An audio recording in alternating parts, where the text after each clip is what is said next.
He's definitely a bigger tear out than build. He did in his last election say for every bill we ran, we're going to tear down 3, I think is what he said, or 4 is what I think he said. Did they actually do that? No politician ever does that. There are way more bills created than torn down. However, he is in favor of deregulation, and cryptocurrency, as you guys know, is not regulated, right? And is a decentralized asset outside of, obviously, the ones that have been adopted and regulated at this point, such as Bitcoin.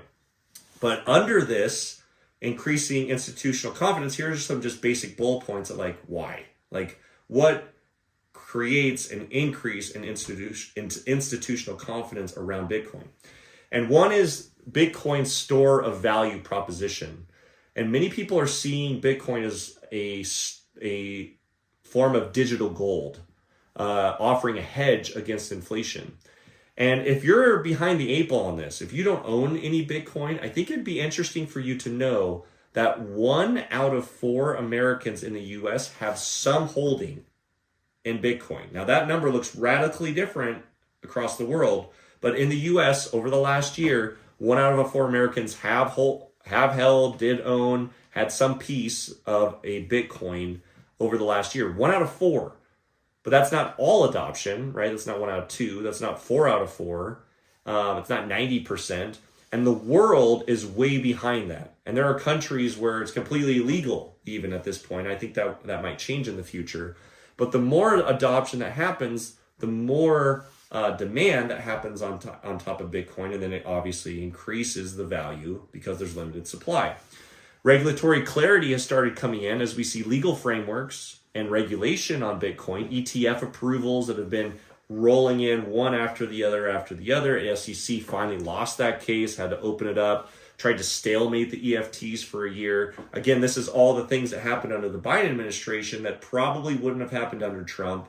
And you can see that there's an appetite for Trump. There's an appetite for this, like, stay out of the way of it. Let it do its thing. Let's not use 3-letter agencies to try to cripple an asset that is, and as we're seeing, is being widely adopted. Infrastructure maturity is also a big one. So we have custodial solutions now and financial institutions where you can trade the future of Bitcoin. You can trade it in options. You can trade it without having a wallet. You can have a Robinhood account, or I've heard even like your credit card companies have places you can buy it. On Venmo, you can buy it. It just exists everywhere. And so we're seeing lots of adoption and very easy ways to entry where the average American can buy a piece of the Bitcoin movement or a part of a Bitcoin.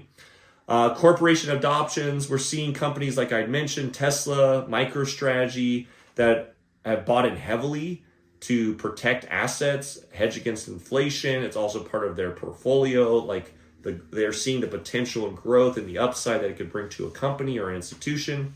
And then obviously economic policies that we were talking about where inflation concerns still exist. We were about to print another $4 trillion under the Biden administration. Thank God that got shut down. But like, it's just politically, we're kind of politically crushed, right?